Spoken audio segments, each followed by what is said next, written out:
c'est encore moi.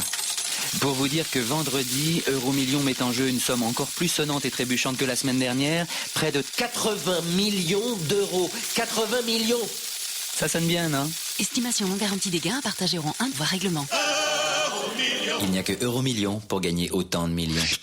FTJ. Jouer avec excès comporte des risques. Appelez le 09 74 75 13 13. Appel non surtaxé.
Comme chaque soir de la semaine, Europe 1 vous ouvre son antenne pendant 2 heures pour que vous puissiez parler à cœur ouvert de vos préoccupations quotidiennes et partager vos expériences. Alors pour témoigner, pour réagir à tout moment au cours de l'émission, un seul numéro, le 39 21, choix 1, je précise, parce que j'ai encore entendu de nombreux messages sur mon répondeur où vous me dites vous voulez réagir à tel ou tel témoignage. Alors je précise, pour réagir en cours d'émission, c'est-à-dire de 23h à 1h, vous composez bien le 39 21 choix 1, parce que si vous faites le choix 2, vous atterrissez sur mon répondeur et là vous ne pouvez pas être en direct à l'antenne. Vous pouvez aussi nous écrire sur le site europe1.fr ou nous envoyer vos messages au 7 10 25 en les commençant par le mot nuit. Ce soir, vous serez accueillis au standard par Assiba et Quentin avec la complicité de Philippe Chartier qui réalise cette émission. Jusqu'à 1h sur Europe 1, Caroline Dublanche.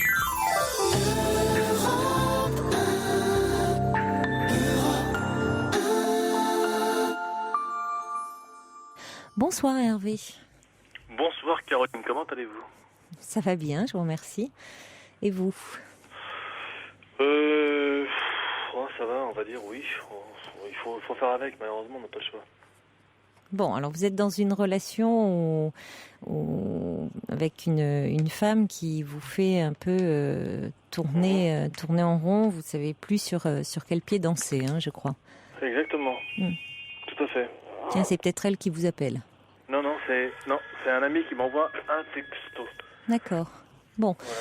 Alors vous êtes avec elle depuis 1 mois et demi, donc c'est tout récent. C'est ça, tout à fait, depuis 1 mois et demi, ouais. Mm-hmm. Et donc c'est une personne que j'ai rencontrée sur un site internet. Oui. Et puis alors quand on est ensemble, ça se passe bien. Et puis et dès qu'on n'est plus ensemble, elle me balance qu'elle m'aime pas. Donc, elle vous le dit de cette façon-là? Oui.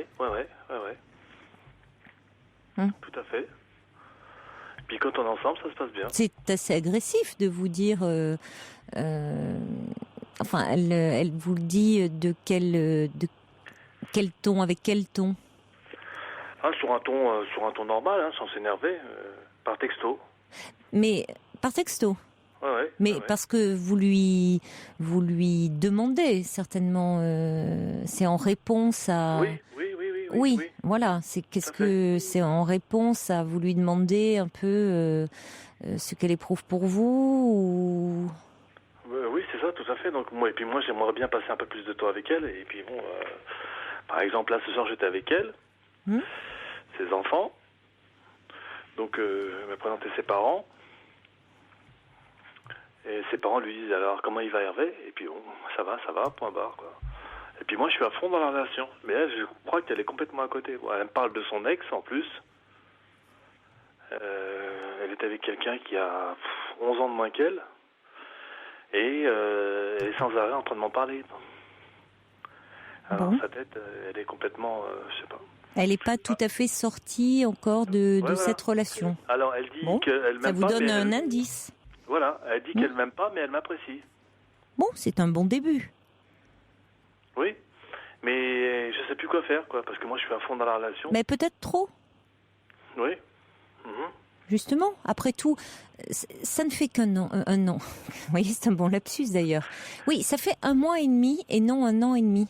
Oui, tout à fait, oui. Ben oui, 1 mois et demi, vous vous rendez compte, Hervé? C'est très très peu pour être à fond. Il y a des amis qui me disent fuis là, et ça c'est bien connu, hein. Fuis là et elle te suit, et suis-là et elle te fuit. Enfin bon, c'est un peu... Mais c'est, vous savez, parfois comme ça, certains lieux communs ont un certain fond de vérité, hein. Certains dictons, enfin, ont du bon sens. Alors, où elle essaye de me tester, et elle essaye de voir jusqu'où je peux aller, parce que je suis quand même quelqu'un de très, très, très patient. Oh, j'ai pas l'impression. Vous donnez l'impression, au contraire, d'une impatience, d'une frénésie, là. Enfin, moi, je me dis que j'ai pas envie de perdre mon temps, quoi. Mais bon. Mais écoutez, mais c'est incroyable. Vous venez à peine de la rencontrer, cette femme. Ouais, mais... Vous voulez déjà éprouver, savoir... C'est bon, au début d'une relation, dans la mesure où elle vous plaît, vous vous sentez amoureux d'elle, évidemment que ça déclenche en vous de l'angoisse, parce que vous avez envie, vous aimeriez que cela soit réciproque, partagé, et vous avez envie que cela dure. Mais ce n'est pas en lui forçant la main, en cherchant à précipiter les choses, que cela va se produire. Bien au contraire. Vous risquez au contraire de la faire fuir. D'autant qu'elle vous parle de cet ex, ce qui signifie d'une certaine façon qu'elle n'a pas tout à fait le deuil de cette ancienne relation. Ça peut venir. Alors oui, mais alors elle me dit, elle croit pertinemment, elle croit en certaines choses. Je dis, alors, quand elle m'en parle, j'ai fait, vas-y, demande-lui de revenir. Lui, il veut pas, c'est fini. C'est fini. Bon, tant mieux pour vous. Et je lui dis, il reviendra pas. Alors moi, je lui dis, il reviendra pas, parce que bon... Ils se sont quittés il y a combien de temps? Pardon? Ils se sont quittés il y a combien de temps? Il y a 1 an, à peu près. Ouais. Bon. Alors, elle a la garde alternée de ses enfants. Ça, d'accord, ses enfants, ils sont mignons tout plein. J'étais encore avec son grand, là, tout à l'heure. Je l'ai amené en consultation faire un IRM. On a mangé ensemble. Et là, ces gosses, ils sont adorables, franchement. Puis moi, j'ai 3 grands-enfants. Mais je vais bientôt être grand-père. Je sais pas si vous vous souvenez, moi, je vous avais appelé. J'avais un bras cassé à l'époque. Vous vous rappelez? Ah, oui. On va dire Roissy. Oui, je me souviens. Oui. Les bons... Vous êtes toujours aussi impulsif, hein? Parce que je me souviens, à ce moment-là, vous étiez dans une autre histoire et waouh, c'était la même impulsivité, hein, dans vos relations amoureuses. Hein. Vous étiez dans une histoire comme ça où vous vous enflammiez. Elle fixe des règles, elle veut qu'on se voie 1 à 2 fois par semaine, pas plus. Bon, voilà. Eh bien, pourquoi pas? Les choses peuvent commencer doucement. Plus vous respecterez pour le moment, son besoin d'aller un peu en douceur, son besoin un peu de temps, d'espace. Plus vous donnez une chance à la relation, c'est pas en étant omniprésent, envahissant, que vous allez gagner du terrain. C'est pourquoi elle me sort « je t'aime pas ». Moi, je t'aime pas. Peut-être à un moment, il y a une part de... C'est vrai que c'est agressif. C'est même méchant. C'est agressif en tout cas. Et parce que peut-être que justement votre comportement l'agresse. Vous voulez bien faire en lui faisant Vous avez dit aussi au standard que... Vous lui dites, que vous n'arrêtez pas de le lui dire, je ne sais pas si ça a été bien traduit, ce que vous ressentez pour elle. Oui, c'est vrai, ça, oui, tout à fait. Mais peut-être trop. Ouais. Et pourtant, quand on est ensemble... Mais c'est tout ça, c'est justement très positif. Quand vous êtes ensemble, vous êtes bien ensemble. Elle vous apprécie, elle vous a présenté ses enfants, et vous voulez aller plus vite que la musique, Hervé. Vous avez un terrible besoin d'être rassuré. Mais finalement, vous voulez trop occuper l'espace. Or, au fond, vous ne lui laissez même pas le temps de vous désirer. Il faut aussi, à un moment, une certaine part de... Non, mais laissez-moi aller au bout. Une certaine part de... Il faut aussi un peu échapper à l'autre. Dans fuis-moi, je te suis-moi, je te fuis, il y a aussi ça, quelque part, échapper un peu à l'autre. Et c'est pour ça vous êtes omniprésent par vos textos, par vos demandes, par vouloir l'avoir toujours plus. À un moment, si vous vous mettez un peu en retrait, si vous arriviez à le faire, c'est-à-dire, bon, ok, on se voit 1 à 2 fois par semaine, vous, le reste du temps, vous n'appelez pas trop, vous ne vous manifestez pas trop, vous la laissez prendre l'initiative, vous allez voir que c'est peut-être elle qui va impulser le moment, être demandeuse, parce qu'elle va être dans le désir. Là, vous lui laissez plus le temps. C'est ce que me disait un collègue de travail. Il m'a dit, Hervé, faut pas l'appeler, fais-le mort, et tu verras que si tu lui as donné de bonnes choses, à un moment donné, ça va lui manquer forcément. Mais il a raison, il a tout compris. Moi, je travaillais à Roissy, j'avais passé des sélections, et je me rappelle encore à Air France. Et j'ai une personne qui connaissait bien mon papa qui n'est plus de ce monde. Et cette personne me disait, vous savez, il faut vous faire désirer. Il faut être en situation d'être demandé et non demandeur. Et là, vous allez voir. Oui, alors en même temps, on va pas... j'aime pas trop comparer ce qui se passe sur un plan dans la relation professionnelle dans le monde du travail et de l'entreprise et ce qui se joue sur le plan affectif. Simplement pour dire que c'est 2 phrases qui se rejoignent quelque part partout. Et bon, c'est vrai que moi j'ai tellement souffert aussi. Bon. Oui, mais pour autant, Hervé, à ce moment-là, toutes ces blessures intimes, c'est à vous de les prendre en charge pour ne pas les faire peser dans votre relation à l'autre, parce que c'est pas l'autre qui va devoir vous consoler de tout ça. Et vous pensez qu'elle a quelque chose pour moi, parce que je sais pas. Écoutez, moi, je vous dis, je suis pas voyante. Si j'avais pas envie de te voir, je te ferais pas rentrer chez moi. Ça, c'est sûr. Tout est dit. Et vous voyez, samedi, on doit se voir. On va aller faire un bowling avec les enfants. Et puis...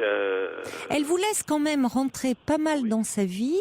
Une femme qui, 1 mois et demi après une rencontre, déjà vous présente ses enfants.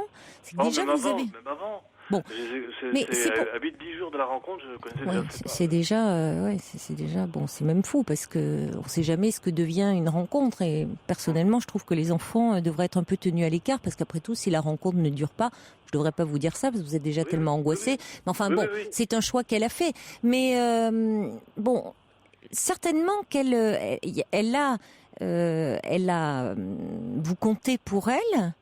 Et c'est par votre précipitation que vous pourriez tout gâcher. Donc... Alors, quand on s'est appelé, c'était pas aujourd'hui, c'était hier, et on parlait déjà de vacances. Elle me dit, Hervé, voilà, camping et tout ça, ça t'intéresse? Je dis, bah attends, j'ai fait une bande à un aveugle s'il veut voir. Je dis, bien sûr, je voudrais bien faire du camping.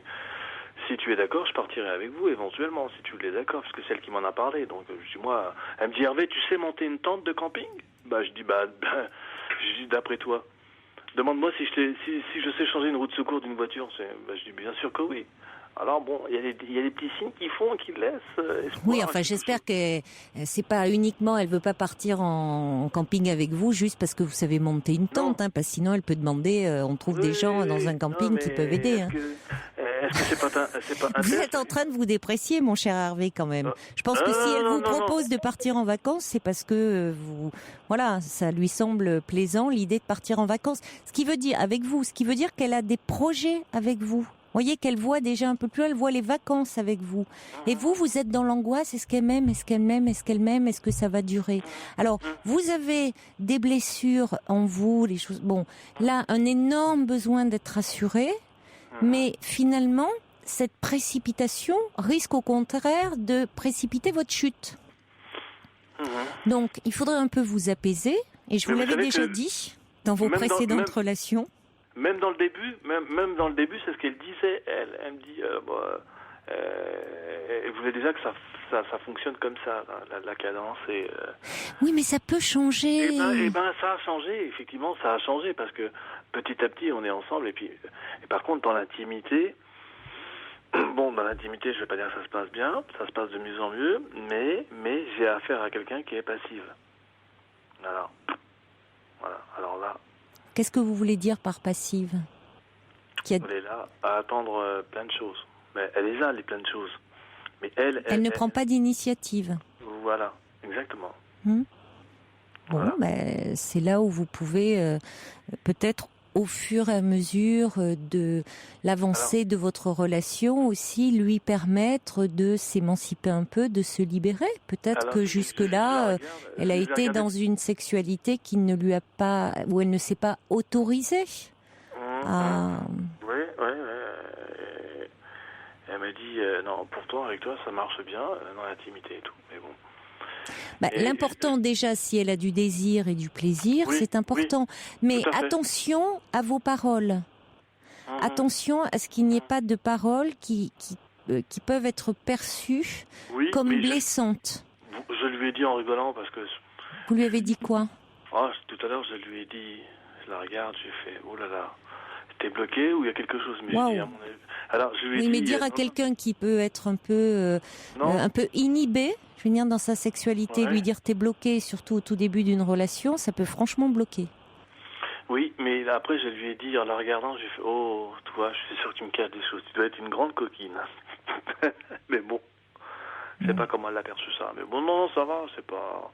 Non, le dialogue passe bien. Moi, le seul truc que je veux, c'est qu'on continue toujours à se respecter. C'est tout ce que je te demande. Je veux pas d'insultes, parce que là, je supporterai pas. Oui, mais là, vous voyez, Hervé, vous allez trop vite. Pour commencer ce genre même de tout ce que vous avez dit, il faut déjà bien se connaître. Et je veux dire, c'est pas en un mois de relation qu'on est déjà dans une telle intimité. Vous savez, dans la sexualité, on ne se rend pas compte, mais ça se construit en fait dès l'enfance. Et du coup, sans le savoir, c'est toute notre histoire que nous remettons en jeu à travers notre sexualité. Donc, au fond, quelqu'un, et notamment, il y a beaucoup de femmes qui sont inhibées dans leur sexualité parce qu'il y a aussi quand même le poids encore d'une éducation, qui peuvent petit à petit se désinhiber, mais là aussi, ça prend du temps parce que sous le regard d'un homme pour qui elles ont de l'estime, justement, elles n'osent peut-être pas faire certaines choses ou même éprouver du plaisir, montrer qu'elles expriment trop de plaisir parce que ça ne se fait pas. C'est pas, vous voyez, donc c'est quelque chose qui vient au fil du temps. Donc attention parfois aux paroles parce que il y a des choses qui peuvent paraître complètement anodines et puis qui peuvent toucher des choses assez profondes et meurtrir. Mais elle me l'a dit, elle m'a dit, Hervé, j'ai vu, tu m'as prouvé vraiment que tu m'aimais. D'ailleurs de dire, c'est tu me l'as prouvé, maintenant il faut laisser faire les choses. Je sais à qui j'ai affaire. Bon, alors laissez-lui du temps et laissez-vous un peu, soyez un peu plus. Je vous dis, il faut que vous vous apaisiez. Je vais vous lire parce qu'il y a beaucoup de votre témoignage suscite beaucoup de réactions qui arrivent au 7, 10, 20, 25. Des réactions d'hommes et de femmes, d'ailleurs. Il y a Kojak qui dit on ne tombe pas forcément amoureux en même temps et à force de trop manifester son amour, on peut effrayer l'autre. Il faut savoir être patient et c'est très juste ce que dit Kojak. C'est-à-dire que là aussi, il n'y a pas au niveau des sentiments, on tombe pas, c'est pas hop instantané, je suis amoureux, l'autre aussi. On n'est pas dans la même, voilà, dans la réciprocité, on n'est pas dans la même intensité au même moment. Bon, il peut y avoir un décalage dans la relation. Et puis, il y a Teddy qui dit « L'homme propose, la femme dispose ». Non, en tout cas, c'est ce qu'on dit toujours. Le subversif dit « Votre urgence peut être assimilée à une conquête ». Et son territoire résiste, elle vous le dit en vous disant qu'elle ne vous aime pas. Cette lutte de pouvoir risque de vite la lasser, donc attention. Il y a First Lisa qui dit il faut lui laisser un espace vital, sinon elle va étouffer. C'est vrai qu'au départ, il faut aussi admettre que quand on démarre une relation, on ne déboule pas comme ça dans la vie de l'autre. Surtout que bon, vous avez l'un et l'autre des vies, cette femme a des enfants, enfin, on ne s'impose pas dans la vie de l'autre. Elle a, vous voyez, à tout d'un coup vouloir tout chambouler, tout bouleverser. Donc, ça peut se faire, il faut aussi respecter le temps de l'autre, le rythme de l'autre. Il y a Brigitte qui dit vos histoires se ressemblent, donc il faudrait peut-être aussi réfléchir là-dessus. Il y a Cathy qui dit au bout d'un mois vous demandez trop. Et puis il y a également Lali qui dit que votre impatience doit lui mettre la pression. Il faut la laisser un petit peu respirer, la laisser venir. Ambre qui dit maintenant on veut oh là là, j'ai un problème avec mon ordinateur, il met un temps fou à faire défiler les messages, c'est vraiment donc et à chaque fois il revient au premier. Pardonnez-moi pour ces détails, mais c'est pour ça que ça prend du temps pour les lire. Hein. J'ai malheureusement pas le choix. C'est pas moi, c'est l'ordi. Ambre dit maintenant on veut tout faire à toute vitesse, mais l'amour est ennemi de la précipitation. Respectez l'autre. Voilà, aussi bien. Elle m'a dit, j'ai vu à qui j'avais affaire, j'ai vu que tu faisais pas semblant, tu m'as prouvé par A plus B que tu m'aimais, et puis bon, bah voilà, donc c'est peut-être, après maintenant, quelque part, c'est la balle est dans mon camp maintenant, là, il faut laisser faire les choses. Voilà, comme ça peut très bien ne pas venir du tout, voilà ce qu'elle me dit, voilà, voilà ce qu'elle m'a dit. Mais alors, je comprends pas qu'on puisse dire à quelqu'un, je ne t'aime pas, et puis, à ce moment-là, le prendre, le caresser, l'embrasser, et on dit à une personne, je ne t'aime pas. Ah, c'est ce que j'arrive pas. Ce sont les actes qui comptent, hein. Ouais. Bon, d'accord. Mais Hervé, on va pas refaire parce qu'on va pas non plus monopoliser toute l'antenne. Hein. Votre histoire est passionnante. On en a déjà parlé plusieurs fois. Et il faudrait quand même que vous réfléchissiez, Hervé, parce que c'est bien beau de s'interroger sur l'attitude de cette femme. Mais cette femme ressemble. Vous m'avez déjà parlé d'autres femmes avant celle-ci. Il serait plus judicieux de vous interroger sur votre attitude à vous. Parce que vous, c'est toujours le même puissant fond, la même angoisse qui surgit. Le même scénario, la même précipitation et qui vous conduit dans la même impasse. Alors, réfléchissez là-dessus et au besoin, travaillez-y. Parce que toujours, c'est elle, c'est l'autre, c'est l'autre, c'est l'autre. Mais finalement, elle répond aussi à vos messages, à vos est-ce que tu m'aimes, est-ce que tu m'aimes, est-ce que tu m'aimes, aime-moi, aime-moi. Il y a au fond une question sans arrêt. Et au bout d'un moment, vous pouvez provoquer quelque chose, oui, une réponse agacée, voire agressive. Voilà, réfléchissez aussi, c'est ça, à votre propre attitude dans ces relations. Voilà, avant de se quitter, un fait bon, Hervé. Par exemple, jeudi prochain, tu viens me chercher, on va manger ensemble. Je dis, il n'y a pas de problème, ma chérie. Et c'est reparti. Il y a Olivier qui me dit, Hervé, lundi, yoga, mardi, c'est relaxation mercredi, bouddhisme zen jeudi, méditation vendredi, tisane et le week-end, repos. Voilà. Ça vous ferait un peu de bien, hein, je crois qu'il faut. Je travaille en horaire décalé, respirer. Donc. Ouais, mais vous avez besoin de travailler sur votre angoisse. Hein. Ça fait Mais ça fait un petit moment que ça me perturbe, ça. Oui, ça fait un petit moment que je vous dis d'aller en parler, mon cher Hervé. Alors, moi, je suis toujours ravie d'en parler avec vous, mais ça vaudrait le coup. Bon, alors, continuez. Et ça va beaucoup mieux qu'il y a quelques années en arrière. Encore, là, ça va. Bon. Alors, donnez une chance à cette histoire. Vous savez que c'est marrant parce que aujourd'hui, c'est comme ça. Quand j'avais 20 ans, je regardais pas une fille. J'avais du mal à le faire. J'étais très timide. Bon, voyez, les choses s'arrangent. Voilà. Avec donc, le temps. On va laisser faire le temps, alors.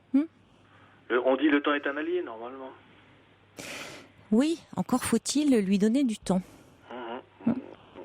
Allez, bonne chance, Hervé. Ok, merci beaucoup, Caroline. Au revoir. Merci, au revoir.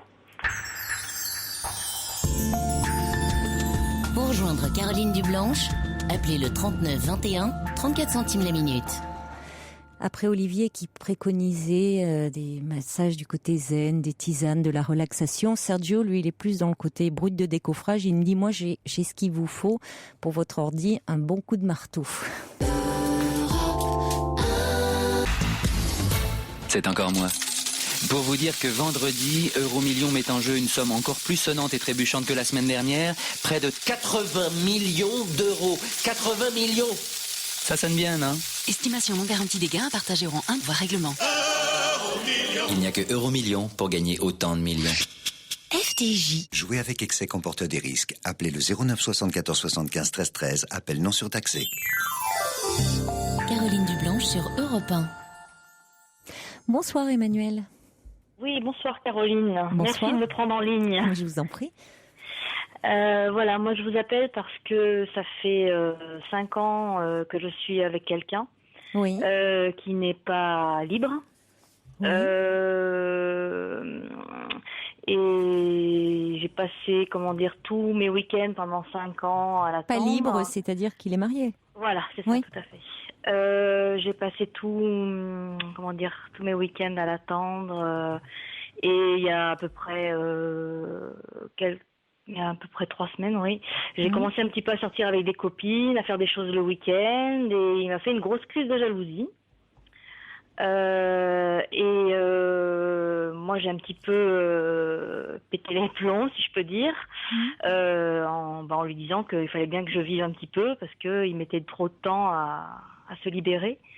Et j'ai souhaité faire un break et je lui ai dit pour l'instant on se voit pas parce que je pense qu'on n'a pas le problème n'est pas réglé et moi j'en ai assez d'attendre. Et on se parle toujours au téléphone, on est toujours en relation téléphonique, mais on ne se voit plus pour l'instant. Et moi je suis un petit peu perdue parce que je sais plus quoi lui dire, quoi faire. Est-ce qu'il a vraiment envie de faire quelque chose avec moi? Il dit que oui, mais bon après ces relations-là sont toujours tellement particulières que voilà, je suis un petit peu perdue. Oui, elles sont particulière. En même temps, après, chaque relation en soi est particulière aussi, dans ce qui se joue. Mais il dit que oui, c'est-à-dire que dit-il lui précisément? Lui, il dit qu'il souhaite la quitter, faire sa vie avec moi, mais il a des problèmes d'argent actuellement, que il veut absolument pas partir de chez lui et venir vivre chez moi. Il préfère prendre un appartement avant, mais par rapport à l'image qu'il peut donner à l'extérieur, par rapport à elle, par rapport à sa fille, mais il n'a pas les moyens actuellement de prendre un appartement. Il essaie de vendre sa maison, ça va faire 2 ans, il n'arrive pas à la vendre. Quel il âge veut pas a baisser sa le prix. fille? Quel âge 21 ans. Oui. Voilà, donc c'est vraiment... Donc en fait, il est empêtré dans... il vous parle de... au fond, dans cette impossibilité, il dit qu'il a le désir de se séparer de son épouse, mais qu'il serait dans l'impossibilité matérielle de le faire. Pour l'instant, mais finalement d'assumer aussi d'une certaine façon le regard des autres, puisque quand il pourrait habiter chez vous, si j'ai bien compris, et ça, il n'est pas prêt à le faire. Voilà, tout à fait, parce que bon, alors un coup c'est à cause de sa fille, un coup c'est parce que le peu de relationnel qui lui reste, me dit-il, pourrait avoir un regard sur lui un petit peu désapprobateur, donc ça le dérange. Il ne veut pas il y a assumer toujours quelque chose, quoi. C'est-à-dire qu'il n'est pas prêt, au fond, à assumer le mauvais rôle de celui qui quitte, qui abandonne, entre guillemets, son épouse. Tout à fait. Hein, aux yeux, en premier lieu, certainement de son épouse, de sa fille également, et puis de son entourage amical et social. Tout à fait. Et à savoir que depuis maintenant 3 mois, un peu plus de 3 mois, sa femme est au courant qu'il a quelqu'un. Ah oui, dans quel contexte ça s'est fait ? Eh bien, en fait, elle a intercepté un SMS. Voilà. Alors à ce moment-là, j'ai cru qu'il allait partir. Hein. Je me suis dit, je l'ai pas fait sciemment, hein. Je l'ai pas fait exprès. Mais bon, c'était convenu. Oui, depuis 5 ans, vous auriez pu vous y prendre, sinon auparavant, si vous aviez voulu que ce soit. Oui. Tout à fait. Donc il se trouve qu'elle est tombée dessus, et j'ai vraiment cru qu'à ce moment-là, il allait faire le pas, et il ne l'a pas fait. Donc c'est. Oui, donc ça montre qu'il n'est pas prêt. Hein. Parce que ça aurait pu être l'occasion dans ces tergiversations. On voit, je ne dis pas qu'il n'est pas déchiré, finalement, entre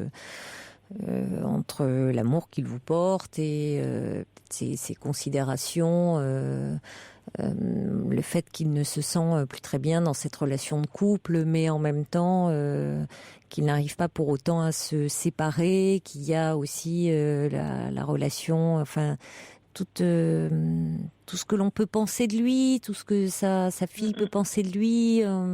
Bon, c'est pas ce qui est en jeu pour lui. Lui seul pourrait le dire aussi de façon plus profonde finalement. Mais ce texto intercepté il aurait pu se saisir de cela pour dire oui, j'ai quelqu'un dans ma vie, et finalement le masque tombe. Dire au fond, on ne peut pas continuer à vivre comme ça dans le mensonge, et je préfère me séparer. Or, bon, ce n'est pas le cas. Ouais.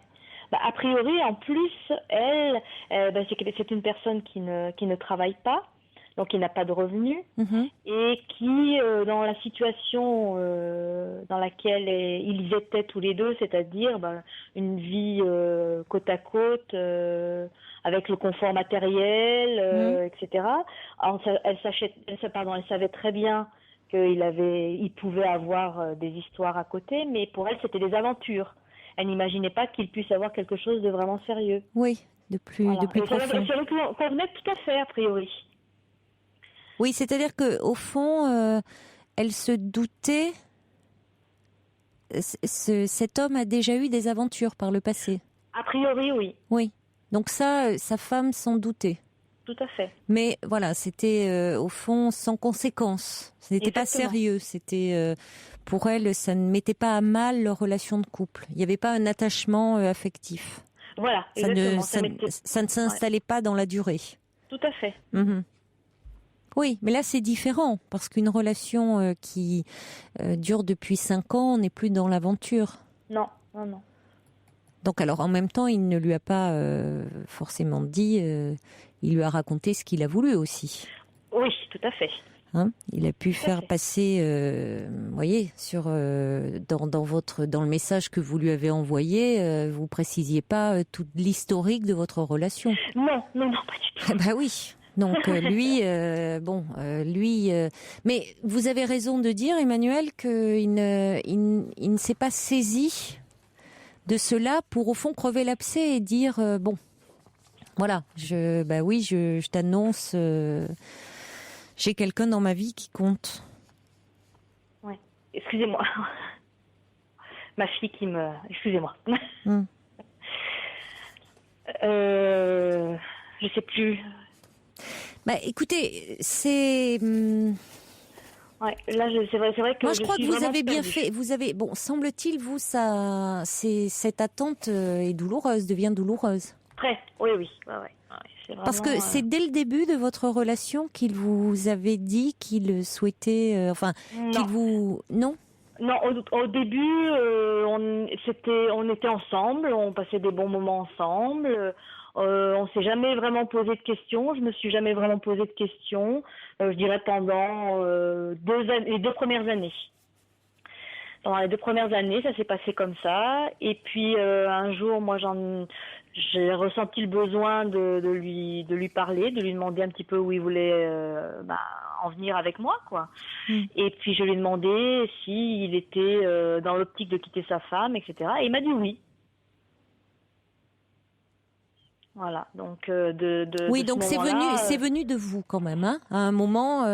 C'est-à-dire vous, cette relation, au départ vous la viviez comme ça, comme une aventure, sur un mode un peu léger. Vous étiez heureuse, vous étiez bien avec cet homme, et puis forcément, ça s'installe dans le temps. Vous aviez envie de davantage. Tout à fait. Et à ce moment-là, bien, lui étant attaché à vous, voulant vous garder, il vous dit oui. Ouais. Mais bon, devant Il dit votre pas oui insistance, pour me garder justement. oui, C'est ça le problème. on peut le penser. On peut le penser parce qu'il n'a certainement pas envie de vous perdre. Il est attaché à vous, au point de vous faire des scènes de jalousie quand vous sortez avec vos amis, ce qui est un comble. Oui. Parce qu'il est quand même très mal placé pour vous faire des scènes de jalousie. Tout à fait. C'est pour ça d'ailleurs que j'ai vraiment, je l'ai remis un petit peu en place, quoi, parce que je trouvais que c'était vraiment, vraiment déplacé. Donc, moi, je pense que la décision que vous avez prise, Emmanuel, me paraît la bonne, c'est-à-dire une mise à distance, en ne le voyant pas. Ouais, mais en plus, ce qui est dingue, c'est que il n'a même pas compris pourquoi je faisais cette mise à distance, justement. Il préfère ne pas comprendre, hein. Ouais, je crois qu'il a très bien compris. Parce qu'il me dit, mais c'est pourquoi? C'est pour que tu prennes, que tu réfléchisses. Il renvoie tout vers moi. Je dis, mais non. S'il y a quelqu'un qui a besoin de réfléchir, c'est davantage, ça serait davantage lui que vous. Cela dit, vous aussi, d'une certaine façon, ça va vous permettre de réfléchir à cette relation. C'est ça. Et à vous, au fond, dans toute cette histoire. Et peut-être à vous retrouver. Parce que il y a eu des moments, voilà, les premiers, vous dites les premières années ont été très belles, vous étiez porté par ces relations un peu interdites, on va dire, clandestines, ont quelque chose de très passionnel, peuvent être justement d'autant plus fortes, d'autant plus intenses. Mais sur la durée, elles peuvent s'essouffler parce que l'attente, quand on a envie que ça évolue, l'attente est destructrice. Tout à fait. Et là, moi, j'atteins vraiment un stade où ça me, où mon physique ne suit plus, quoi. C'est-à-dire? Où nerveusement je suis fatiguée, oui, c'est ça, essentiellement fatiguée nerveusement. Ouais. Donc ça, c'est, vous savez, quand le physique comme ça tire un peu le signal d'alarme, il faut en tenir compte, hein. Ouais. Parce que bon, il n'arrête pas de me dire, de m'envoyer des messages, de me dire, mais fais-moi confiance, fais-moi confiance. Oui, mais la confiance, ça se mérite. Enfin, je veux dire, la confiance, on fait pas confiance. Ça se construit, c'est-à-dire qu'à un moment aussi, on fait pas confiance. Vous lui avez fait confiance. Au départ, vous ne demandiez pas plus. C'est au moment où, au fond, vous avez commencé à demander qu'il y a eu comme ça des fissures dans votre relation. Ouais.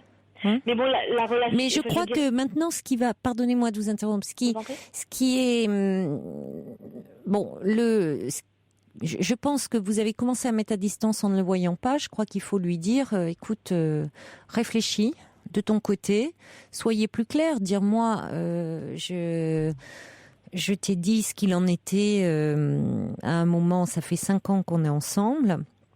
je souhaitais que cette relation évolue. Il vous disait oui. Bon, finalement, je vois que tu es toujours dans tes tergiversations. Bah, écoute, réfléchis, mais maintenant, ne me contacte pas. Si tu prends pas de décision, c'est pas la peine de me contacter. Mhm. Parce que vous risquez de craquer. De toute façon, oui. De toute façon, c'est pour ça, dans un premier temps, que je ne souhaite pas le voir. Ça, c'est certain. Parce que je sais très bien que, et il le sait. Il le sait très bien. Oui, si vous le voyez, oui. Oui, on est en présence l'un de l'autre, les choses. Oui. Voilà. Alors, il y a Cathy qui dit 5 ans, le confort d'une femme d'un côté, le plaisir d'une maîtresse de l'autre. Vous feriez mieux de lui mettre un ultimatum. Il ne bougera pas. C'est également, je crois, Brigitte qui disait ça. Et puis, il y a Raphaël de Belfort qui dit « Vous me faites peur, cet homme qui trompe sa femme pendant 5 ans sera capable de reproduire la situation avec vous. » Alors, je ne sais pas forcément un homme infidèle l'est-il toujours, vaste question, mais je pense que en revanche, c'est une question, c'est-à-dire qu'après on peut se poser la question quand on a été avec un homme qui a eu à un moment une double vie, tout à fait, oui, qu'on a été dans la position de la maîtresse, on peut se dire tiens, au fond, il a pu mentir à sa femme comme ça. Oui, un jour, il ne mentira pas dans l'autre sens, oui. Oui, vous voyez, moi j'inverserais plutôt les choses, dire est-ce que finalement je peux faire confiance ? C'est un peu dans ce sens-là, quand ça dure aussi longtemps. Je crois, c'est là où je me demande si ça effrite pas quelque chose. Alors, il y a le subversif, lui, qui dit quelque chose que je trouve toujours intéressant par rapport à ces histoires, qui dit... de toute façon, s'il quitte sa femme, tôt ou tard, vous le quitterez. Vous prenez simplement de l'avance. Et c'est vrai que ça arrive. On le voit, ça, parfois dans beaucoup dans des histoires en thérapie. Il y a quelque chose au fond, ces histoires sont placées sous le sceau de la transgression, de l'interdit. Bon, je ne vais pas rentrer dans du côté des théories psychanalytiques, un peu du côté de l'Oedipe, finalement. On est à 3 dans cette histoire. Et on n'oublie pas que finalement, dans cet homme tant convoité, il y a aussi une autre femme qui est en jeu. Donc, inconsciemment, il y a une rivalité avec une autre femme. Et on rejoue quelque chose de cette Oedipe où, quand on est amoureuse de son père, on est en rivalité avec la mère. Donc, on rejoue quelque chose de ça. Et finalement, parfois, alors, tout ça est évidemment très inconscient, puisque on se souvient plus de tout ça. Mais il arrive que certaines histoires, quand l'homme ou la femme, parce que ça peut arriver dans les deux sens, il y a aussi des amants, quand l'homme parfois se libère, subitement il présente moins d'intérêt. Oui, ça arrive, c'est vrai. Ça peut arriver. Il est très éminemment désirable tant qu'il reste interdit en quelque sorte. Oui. On va accueillir Pierrette. Bonsoir Pierrette. Bonsoir. Bonsoir, merci d'être avec nous. Bonsoir Pierrette. C'est la première fois que j'interviens alors que je vous écoute beaucoup. Mais étant donné que je suis très concernée à partir du moment où moi, j'ai connu un monsieur, justement, j'avais la cinquantaine et ça fait 20 ans, enfin 22 ans, puisque j'ai 72 ans maintenant. Et il m'a toujours dit je quitterai ma femme, mais il n'a jamais quitté sa femme.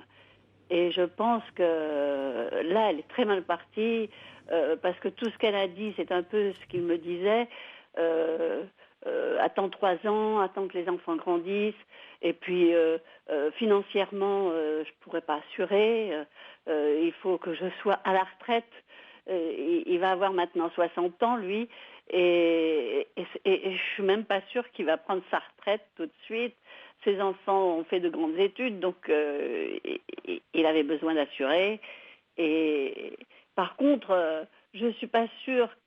En fait, je pense que ces hommes-là, c'est surtout des messieurs qui peut-être ne s'entendent pas très bien avec leurs femmes, peut-être sexuellement. Et c'est pour ça qu'ils ont besoin d'aller ailleurs. Mais vis-à-vis des autres, ils ont du mal à assumer, à laisser tomber tout ça. Et son père, en plus, avait divorcé. Il voulait pas reproduire la même catastrophe. Et je pense qu'il n'a jamais été, tout en le dit, alors qu'il en était convaincu, en fait, il n'a jamais pu le faire. Donc maintenant, c'est un confort pour moi vu mon âge, mais ça ne l'a pas toujours à l'âge été. Du sien de cette personne, il vaut mieux qu'elle refasse sa vie, qu'elle tire un trait et qu'elle cherche à refaire sa vie avec quelqu'un qu'elle aura quand même près d'elle. Oui, je vous remercie, Pierrette, de nous avoir fait part de votre expérience. C'est vrai que c'est difficile de faire des généralités sur ces situations parce que pourtant, souvent on a tendance très vite à stigmatiser, à généraliser, à voilà les maîtresses des hommes mariés, être dans le caricatural. Donc les hommes mariés qui ont des maîtresses sont comme ceci, les maîtresses sont comme cela. Bon, alors que au fond, chaque histoire est aussi singulière, finalement. Comme vous dites, cet homme, lui, le père avait divorcé. D'une certaine façon, il ne pouvait pas. C'était trop angoissant pour lui certainement de faire revivre cela, de faire revivre cela à ses enfants peut-être, je ne sais pas.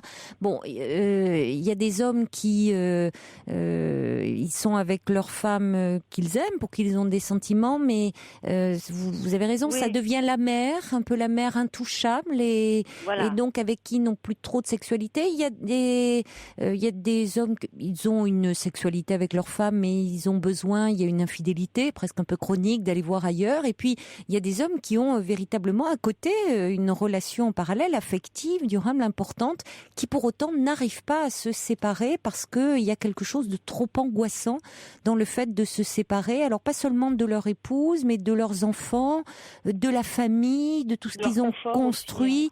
Oui, de ce confort, mais c'est pas seulement matériel. Il y a quelque chose de très symbolique, de très sécurisant, du foyer, finalement, de très oedipien encore dans tout ça, de quelque chose qui les sécurise très profondément. Donc bon. Et puis peut-être aussi ils ont une certaine moralité qui fait que paradoxalement, paradoxalement. Oui, paradoxalement. Oui, on n'abandonne pas femmes et enfants. Oui, paradoxalement, oui. Ils ont du mal à. Oui. Dans la bourgeoisie, on avait sa danseuse et tout, mais on ne quittait pas son épouse et ses enfants. C'était, ça se faisait, ça se fait toujours. Ça se fait toujours dans les milieux. Pardon, qu'est-ce qu'elle dit, la jeune femme ? Non, je dis à savoir que sa femme, en plus, a 10 ans de plus que lui. Donc, alors que moi, elle ne travaille pas. Alors que moi, elle avait 10 ans de moins. Elle a toujours 10 ans de moins. Il y a Brigitte qui vous demande, Pierrette, comment vous avez vécu ça, vous ? Eh bien, j'ai eu des moments très douloureux, surtout à une époque où elle l'a su. Ça a été très difficile, c'était un peu scandaleux même. Et ça a été très douloureux quand j'ai compris que c'était foutu pour moi, qu'il ne se séparerait jamais. Et puis j'ai tergiversé longtemps en me disant de laisser tomber. Et puis finalement, il m'apportait une certaine affection. Peut-être que je me disais, si je trouve par hasard quelqu'un, je laisserai tomber. Mais comme je n'ai jamais cherché, qu'il est rentré dans ma vie avec les habitudes. Moi, j'avais mes petits-enfants, donc j'ai fait aucun effort pour rencontrer une autre personne. Donc maintenant, c'est un ami cher, quoi, qui à 72 ans, c'est agréable et confortable d'avoir un homme. Vous avez un lien tendre, absolument, un lien tendre et affectueux. Il est présent pour vous, attentionné. Et sexuel, bien sûr. Oui, d'accord. Mais qui me donne quand même un goût de la vie. Oui, c'est plus source de tourment maintenant, c'est au contraire une source de joie finalement cette relation. Ça reste. Voilà, ça mais vous apporte. il n'empêche que je regrette quand même au fond de moi de ne pas avoir rompu plus jeune. Oui. Parce que nous n'avons jamais de vacances ensemble, nous n'avons pas de sorties ensemble. Et oui, c'est ça qui est dur. Oui. Voilà, c'est ça mon quotidien. C'est ça qui est dur. Alors il y a Hugo, on va conclure là-dessus, qui envoie un petit courriel qui dit: avec ma première épouse, j'ai connu plusieurs femmes avec qui j'ai un peu agi comme l'amant d'Emmanuel. D'ailleurs, l'amant d'Emmanuel, vous aviez un prénom destiné. Je me rends compte en le lisant. Jusqu'au jour où j'ai vraiment été amoureux, là, je n'ai plus réfléchi. Je ne le regrette pas, dit Hugo. Ce que je veux dire, c'est que cet homme n'est peut-être pas suffisamment amoureux et trouvera toujours quelque chose pour ne pas quitter sa femme. Bon, je pense il peut être amoureux et avoir des raisons qui font qu'il ne peut pas. Je crois que c'est pas forcément l'amour. Et il y a Barbara qui dit: j'ai vécu, et ça rejoint vraiment ce que vous dites, Pierrette, qui dit: j'ai vécu la même expérience, j'ai attendu 3 ans, en vain, je lui ai donné un ultimatum, tout s'est arrêté, et tant mieux, parce que ça m'a permis de connaître l'homme de ma vie à 44 ans, l'âge que vous avez, Emmanuel, et cela fait 6 ans que je vis un amour magnifique, nous dit Barbara. Donc, vous voyez, ça rejoint complètement ce que vous dites, Pierrette. Oui. Et ceci dit, bien que je suis persuadée que quand il m'a connue, ça a été le coup de foudre. Mais ça veut rien dire. Oui, mais ça veut rien dire du tout. Voilà, je crois que c'est pas toujours les sentiments qui sont en cause. Merci beaucoup, en tout cas, de ce témoignage, et bon courage à vous. Bon courage, Emmanuel. Merci beaucoup, Caroline. Pierrette. Au revoir. Merci, Caroline. 39 21, 34 centimes la minute.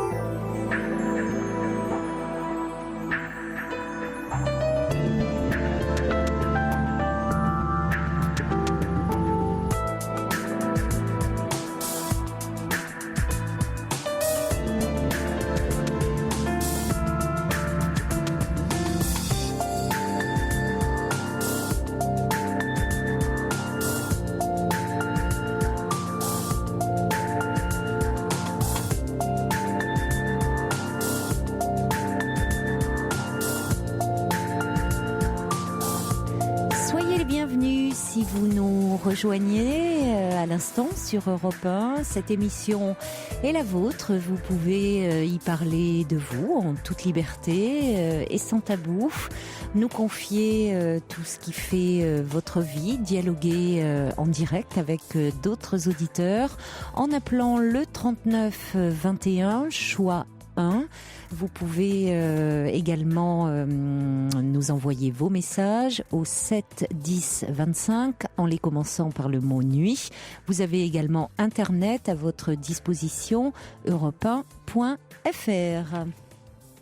Tout de suite, nous allons accueillir, je crois que c'est Gilles qui est avec nous. Bonsoir. Oui, bonsoir Caroline. Bonsoir Gilles.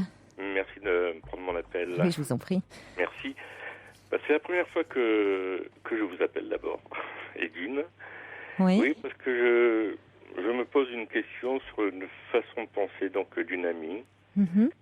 Une personne que j'ai fréquentée pendant plusieurs mois, 9 mois. Comme elle a dit, on n'a jamais concrétisé. Oui. Et un soir, elle me dit je t'aime, et le lendemain, elle me fait part qu'elle a rencontré quelqu'un et qui apparemment serait à même donc d'être son futur. Et c'est incroyable ça, c'est terrible pour vous. Enfin, elle vous plaisait cette femme ? Pardon ? Elle vous plaisait cette femme ? Elle était, on va dire, une perle. C'est épouvantable. Elle vous dit je t'aime et le lendemain elle rencontre un homme qui. Voilà. Ou peut-être qu'elle avait rencontré déjà depuis quelque temps, mais. Écoutez, c'est assez curieux. Ou alors elle change de sentiment. Bon, enfin, oui. C'est assez. C'est troublant. Assez fort. Oui, c'est troublant, je trouve, parce que bon, enfin. Et c'est vrai qu'il y avait énormément de tendresse, d'amour. De part et d'autre, ça c'est clair, c'est évident. Et puis, il y a eu 2 mois de flottement, puis après on a repris des conversations, et puis pendant un an et demi, pratiquement tous les soirs, elle m'appelait pendant 2 heures, 2 heures et demie. Et on faisait causette. Oui. Donc il y avait quelque chose elle pouvait pas raccrocher, moi non plus, et puis on se parlait comme ça. Et le temps a passé, puis en fin de compte, à un moment donné, j'ai dit bon, ben je t'aime trop, donc je préfère arrêter plutôt que. Oui. Elle m'a dit oui parce que c'est pas possible, je vais me marier. Effectivement, donc elle va se marier donc dans quelques semaines. Oui. Et avec l'homme qu'elle a rencontré là. Tout à fait. Mais là, je l'ai relancé donc pour parler un petit peu. Effectivement, c'est là qu'elle me dit tu m'as trop manqué. Enfin, c'est assez troublant. Oui, c'est troublant et bon, c'est vrai que je lui envoie donc quelques messages style bon bah tu es ma lumière, tu es mon oxygène ou tu es mon étoile, enfin quelque chose comme ça. Et puis elle me renvoie un texto en me disant tu es mon héros grec. Donc c'est un petit peu. Bon, rien que ça. Pourquoi faire simple alors qu'on peut faire compliqué? C'est vrai que c'est. Alors je me posais la question, qu'est-ce que ça veut dire? Qu'est-ce que ça veut dire de penser être avec quelqu'un, se marier avec quelqu'un et puis de. C'est une bonne question. Franchement, parce que. Elle ne peut pas répondre. Quand on. Oui, vous lui avez posé à elle? Oui. Oui, mais vous avez bien fait. Mais on a tellement donc on est, on va dire, de deux mondes différents, c'est-à-dire c'est à tout niveau. C'est-à-dire? Mais à tout niveau. Que voulez-vous dire? Au niveau professionnel, au niveau intellectuel, elle serait bac plus 25 et moi bac moins 50. Financièrement, c'est complètement à l'opposé. Professionnellement, pareil. Mais elle était prête à abandonner sa profession pour se mettre avec moi. Oui. Mais elle ne l'a pas fait. Et l'homme avec qui elle s'est mariée? Enfin, avec qui elle va se marier, pardon? Socialement, c'est quelqu'un qui lui correspond un peu plus, on va dire. D'accord.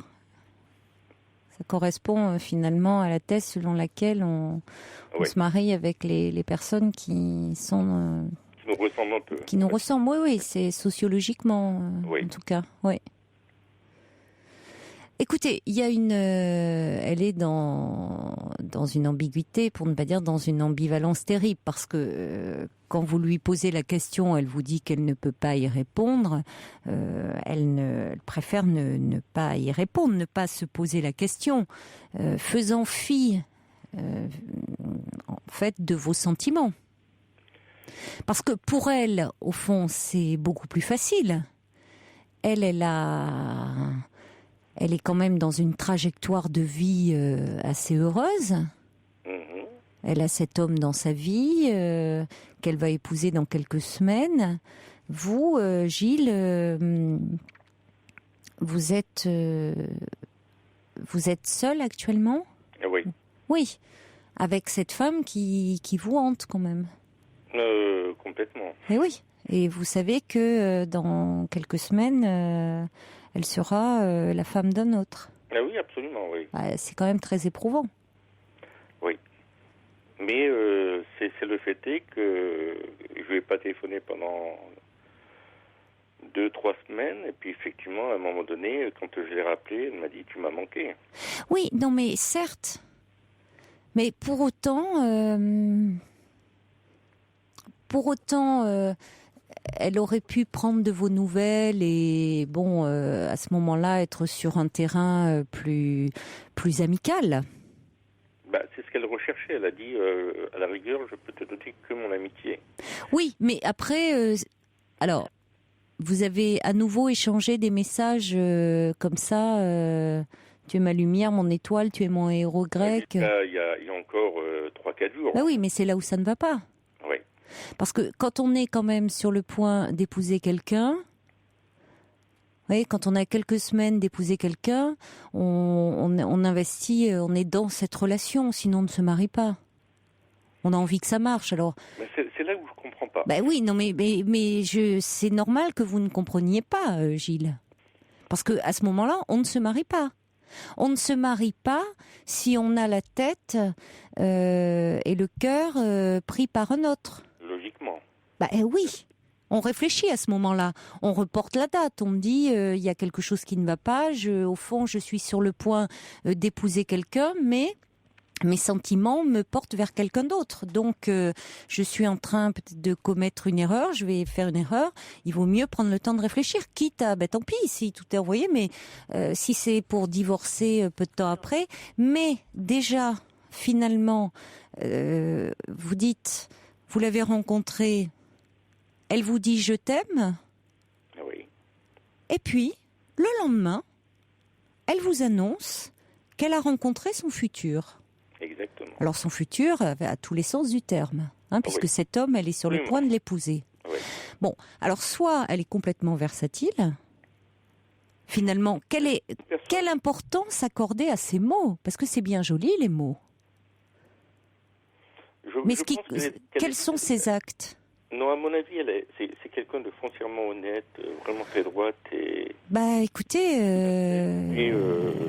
Alors, on peut se demander quand même, je trouve en tout cas que vis-à-vis de vous,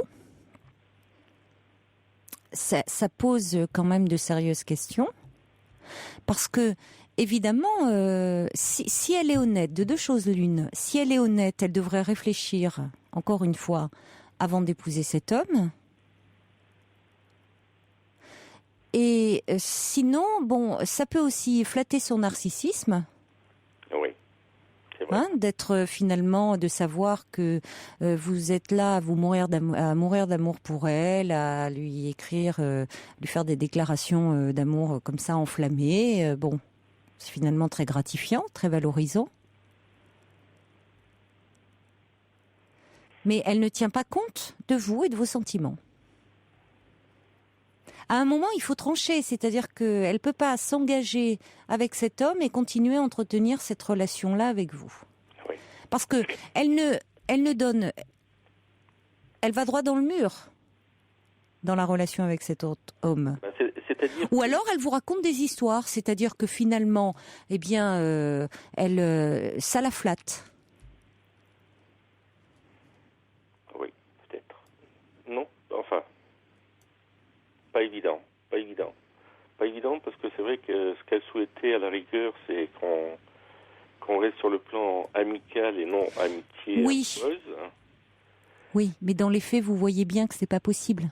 C'est pas possible, c'est pour ça que j'ai voulu rompre en lui disant, je préfère que tu sois heureuse avec lui plutôt que de pas avoir quelque chose de complet avec moi. Et ne soyez pas si magnanime. Parce qu'après tout, c'est bien beau de souhaiter son bonheur. Comment ? C'est difficile de se refaire.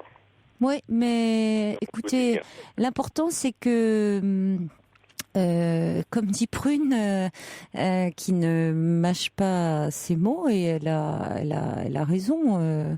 C'est-à-dire, au fond, elle dit qu'elle manque de tact avec vous. Et que finalement, que vous faites du mal dans cette histoire et qu'il faut être un petit peu plus lucide. Lali va dans ce sens-là aussi. Elle dit, cette femme vous fait souffrir. Il faudrait, cette relation en fait ne vous mène à rien.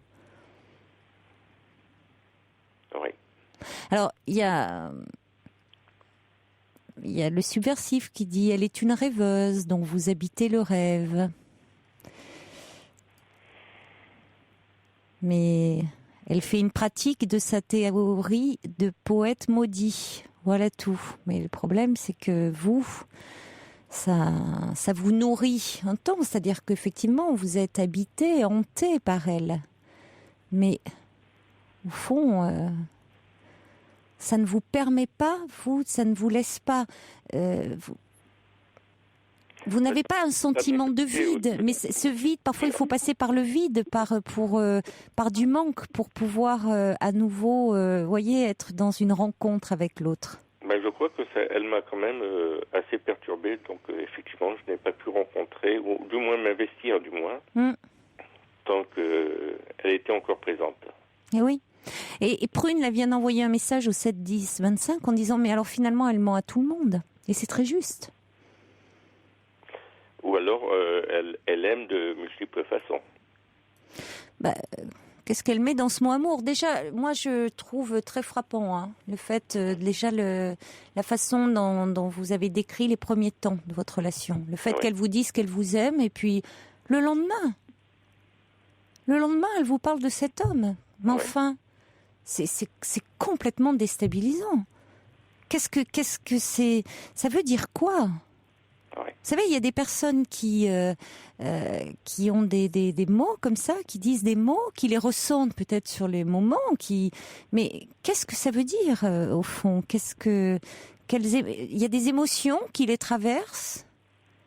Mais cet homme, s'il représentait son futur, ça veut dire qu'elle avait déjà une relation avec lui.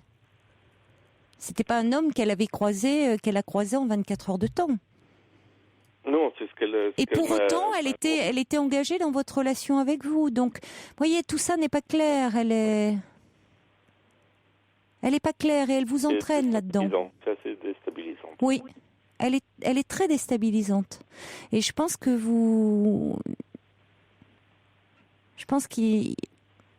faut que vous arriviez à couper avec elle. Comme dit Brigitte, elle veut renoncer à rien. Quelque part, sûrement, oui. Sûrement. Que dit encore le message du subversif qui dit « Aimer ce bel inaccessible de loin, dans un romantisme maudit ». Excusez-moi parce que j'étais en train de lire le message et évidemment ma page a sauté. Donc ça casse un peu l'amour impossible. Vous êtes l'amour impossible que son cœur d'ado a inventé. Ouais, les amours impossibles, ça va un temps, hein. Oui. Voyez, alors ça peut être effectivement ce côté romantisme, poète maudit. C'est très beau dans les romans, tout ce qui est dans l'art, mais quand on les vit, c'est douloureux. Oui. Il y a Salomon qui dit « Sauvez-vous, Gilles, sauvegardez-vous et plaignez le futur mari. » C'est très bien vu. C'est joliment dit. Oui. Oui, non, c'est... J'espère qu'ils seront heureux, c'est tout. Oui, écoutez, voilà, vous n'allez pas leur envoyer des dragées non plus. Vous croyez pas que je leur emmène des dragées? Non, vous n'allez pas leur envoyer des dragées en plus. Pensez un peu à vous. Oui. Et puis, mais vous inspirez, parce que c'est vrai qu'il y a, évidemment, ça déclenche, il y a quelque chose de très romantique dans tout ça, mais je vous dis, dans le romantisme, il y a aussi quelque chose de très mélancolique, et attention que la mélancolie vous attire pas dans les abysses.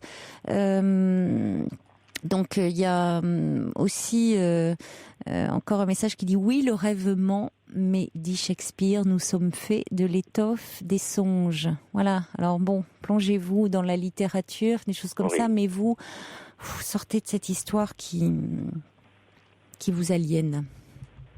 Oui, qui me bloque tout à fait, oui. Complètement, oui. Vraiment, laissez-la, vous pouvez lui dire. Eh bien, vous pouvez lui dire, je te souhaite d'être heureuse. Mais, et ne l'appelez plus. Oui. Non, mais c'est le problème, c'est que c'est dans la journée, il y a son image qui passe. Oui, mais il y a ces moments de vide. Mais Gilles, il faut que vous allez en passer par des moments de vide. Oui.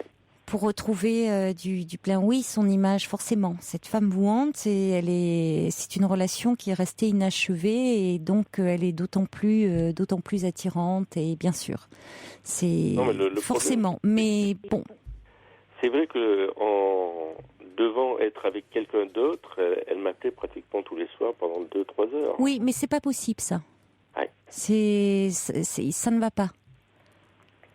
Vous voyez, vous n'avez pas à être disponible pour elle pendant 2-3 heures. Oui. Elle n'a pas à vous dévorer votre temps de cette façon-là. Elle n'a pas à disposer de votre temps de cette façon-là. À côté de cela, elle fait sa vie, elle construit sa vie, en dehors de vous. Absolument. Et vous, elle vous laisse comme ça, en rade. Oui. Vraiment. Donc, autorisez-vous à vivre autre chose. La réalité est parfois plus belle que le rêve. Hein. Dites-vous cela aussi. Absolument. Non, je suis complètement Donc, comme dit Salomon, sauvegardez-vous de cette relation. Bon courage, Gilles. Merci beaucoup. Bonne soirée. Au revoir. Merci, au revoir. Toutes vos confidences à Caroline Dublanche au 39 21. 34 centimes la minute.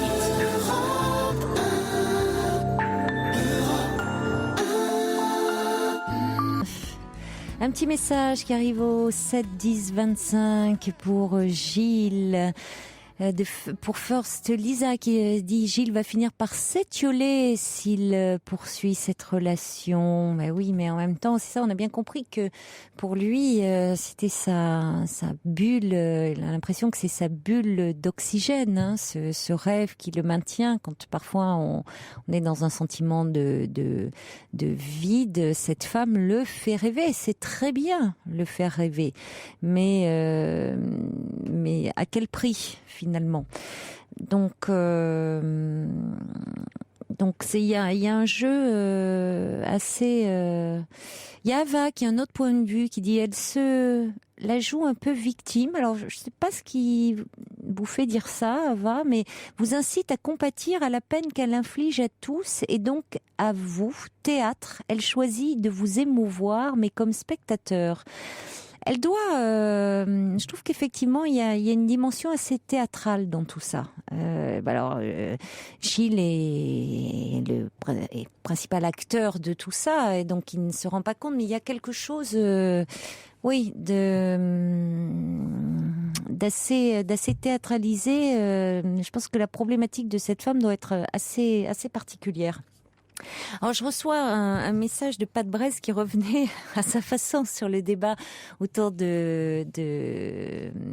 qu'on a eu par rapport aux couples, aux hommes qui avaient par rapport à Emmanuel qui avait une relation depuis 5 ans avec un homme marié. Pat Braise me dit et pour vous Caroline, qu'est-ce qui est le plus difficile, l'anglais, l'informatique ou la fidélité? Alors écoutez, moi l'informatique en premier, l'anglais en second, et la fidélité en dernier, parce que je suis scorpionne, donc finalement, la fidélité, c'est pas ce qui m'est le plus difficile. Non, vraiment, c'est l'informatique en premier. Hein. Allez, on va accueillir maintenant Maya. Bonsoir. Bonsoir Maya. Oh, bonsoir Caroline. Bonsoir. Bonsoir. Je suis vraiment ravie de vous parler. Welcome Maya. J'aurais dû commencer par là parce que c'est vrai, on me dit heureusement que Fifi m'y fait penser. Vous appelez des États-Unis? Eh oui, j'ose. Vous avez bien fait. Donc bon, voilà. Je vais pas aller plus loin, hein, j'ai dit. Bon, très bien, parce que ça fait un quart d'heure que je parle en français dans ma tête en me disant faut pas que je me trompe. Écoutez, impeccable, hein. Ah, très bien. Vous vivez depuis combien de temps aux États-Unis? Comment? Vous êtes française, hein? Oui, je suis française. Non, parce que tout le monde sinon va dire oh là là, quel français impeccable et tout, oui, mais vous êtes française. Ouais, mais vous avez une pointe malgré tout d'accent. Vous vivez depuis combien de temps aux États-Unis? Oh, c'est l'émotion, non. Ça va faire 12 ans maintenant. En fait, je célèbre tous les ans, parce que je suis très heureuse d'être ici, en fait. Oui. Oui. Enfin, je suis heureuse, mais en même temps, c'est pour ça que je vous appelle, le futur me fait très peur. Pourquoi? Et je devrais pas me plaindre pourtant. Et pourtant, c'est vrai que ça fait 1 an que ça me tracasse beaucoup. J'ai eu un parcours, mais alors très classique. Donc j'ai vécu en France jusqu'à mes 24 ans. J'ai été une enfant très obéissante. J'étais une bonne élève. Et puis j'ai eu une rupture sentimentale. Et donc suite à ça, j'ai décidé de partir en me disant avant de devenir enseignante, c'était mon but au départ. Je vais apprendre une nouvelle culture, une nouvelle langue. Allons-y. Et puis, j'avais pas du tout prévu que j'allais peut-être pouvoir rencontrer quelqu'un. Et j'ai rencontré quelqu'un, c'était pas du tout prévu. On s'est mariés, et puis voilà. Et puis, les 12 dernières années ont été formidables. Hein. Je peux pas Mon mari est merveilleux. Oui. On a 3 magnifiques enfants. Oui. Mais Oui. Mais tout s'est enchaîné assez rapidement, en fait. Donc, je suis en 2 ans, donc je me suis mariée. 1 an après, j'avais notre premier enfant qui a eu des petits problèmes de santé au départ, donc ça m'a pris tout mon temps. Et puis bon, il fallait que je m'adapte avec la langue, la culture, donc j'apprenais. Et puis ensuite, j'ai dû apprendre à devenir la secrétaire de mon mari, ce qui n'était pas du tout prévu dans ce que je pensais être l'avenir. Enfin bon, vous savez, on a toujours eu un peu d'idée de ce qu'on va devenir. Et puis. Oui, mais c'est ce qui est bien aussi dans la vie, c'est que justement, elle nous surprend. Enfin, je trouve c'est intéressant votre parcours. Parce que on a une idée, on veut prévoir, programmer et tout, et puis finalement là les choses se sont enchaînées. Enfin, c'est pas ça s'est enchaîné, ça a été une rencontre et puis rien ne s'est passé comme vous aviez prévu. Ah non. Et c'est vrai ce que vous dites, parce que j'étais tellement désespérée quand mon ex-ami m'a quittée. J'étais tellement, il a fallu que je me remonte vraiment. Ça a été faire un changement dramatique dans ma vie pour essayer de repartir, si vous voulez. Donc ça a été ma solution, de partir en tant que jeune fille au père, en fait. Oui. Et puis là, ça a été merveilleux, parce que jamais j'aurais rencontré mon mari, et en fait, quelque chose de très négatif, qui vous paraît très négatif au départ, devient quelque chose c'est vrai merveilleux, vraiment. Mais oui, c'est là où vous êtes construit votre couple, votre vie de famille. Donc bon. Alors pourquoi l'avenir vous fait peur aujourd'hui ? Eh ben écoutez, c'est idiot. Mon mari a 13 ans de plus. Il a toujours eu 13 ans de plus. Ben oui, c'est ce que j'allais dire. Oui. Il a quel âge alors ? Mais coup, il y a 1 an. Oui.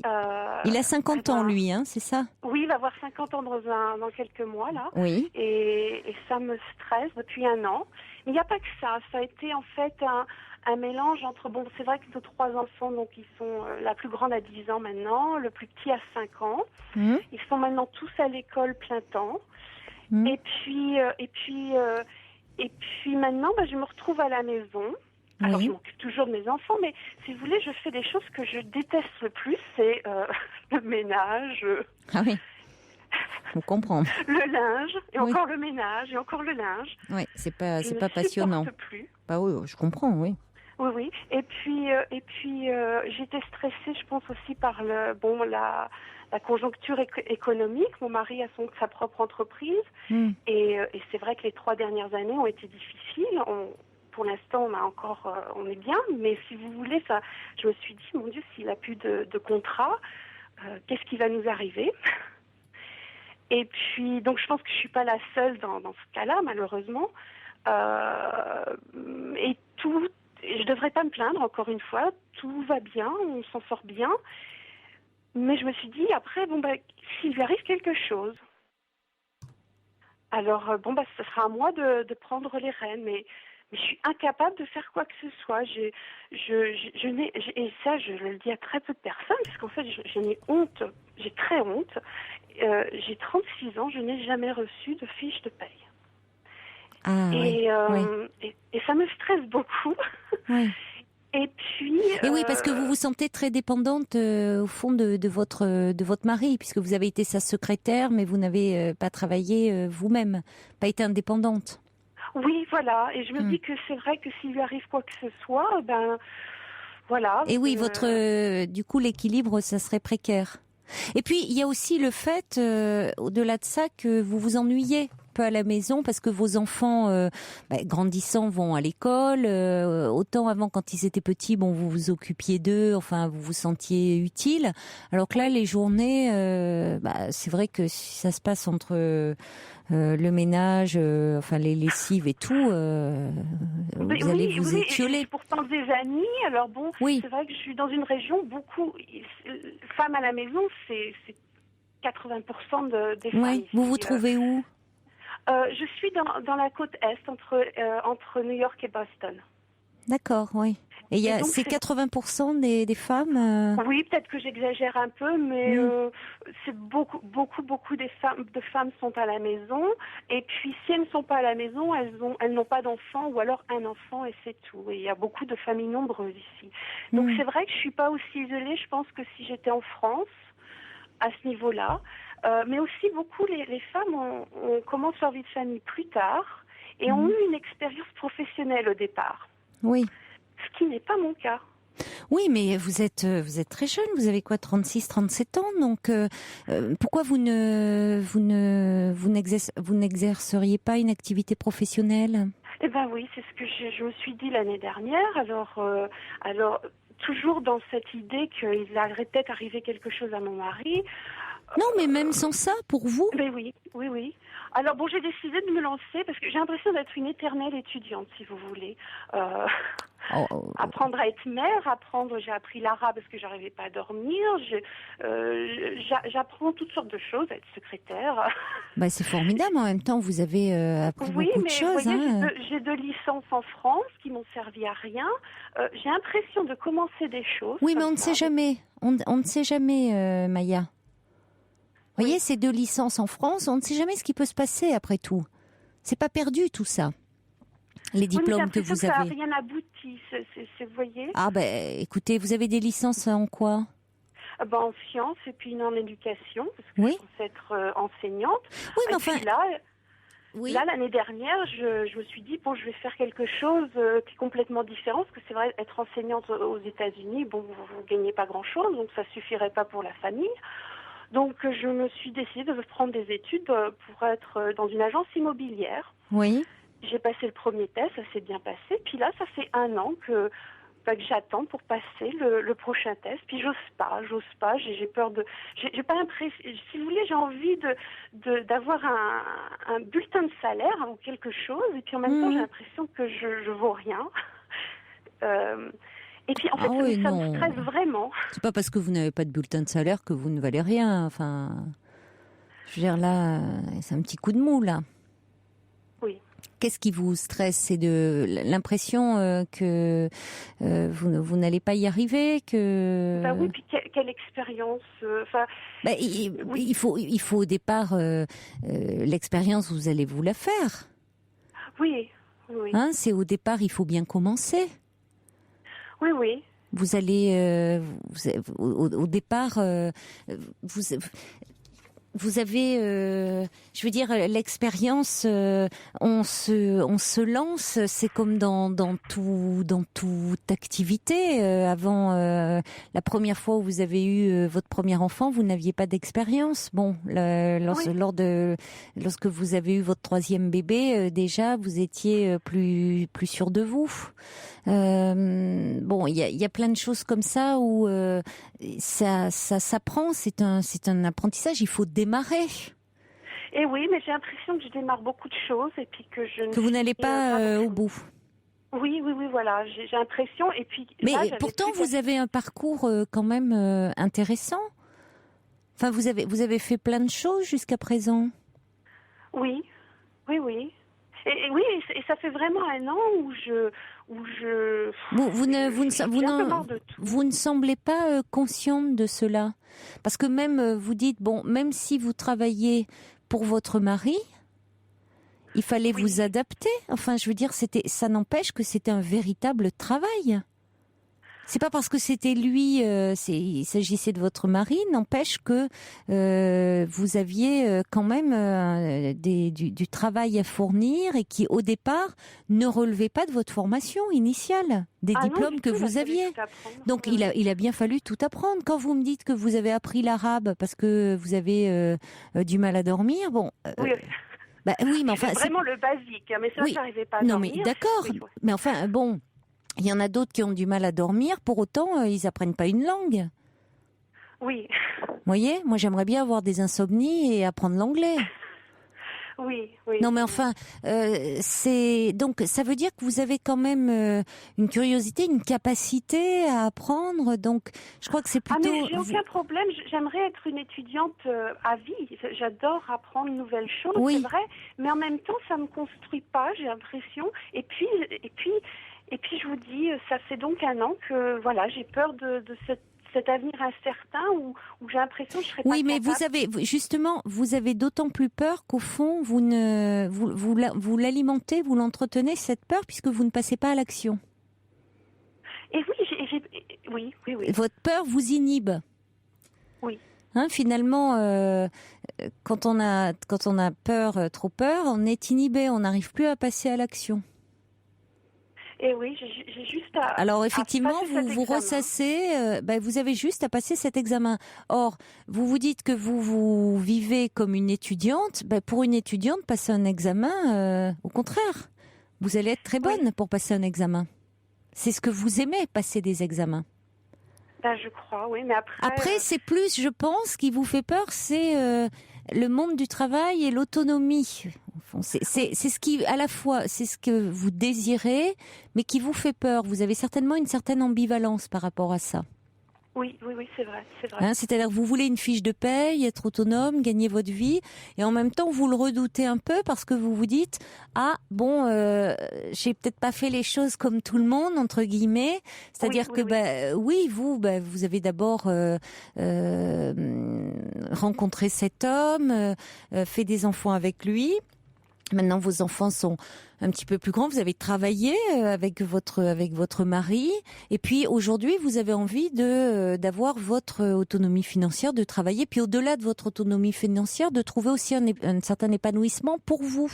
C'est-à-dire de pas seulement exister à travers vos enfants, votre mari, de trouver aussi un certain épanouissement pour vous. Oui. Très bien. Et donnez-vous les moyens d'y parvenir.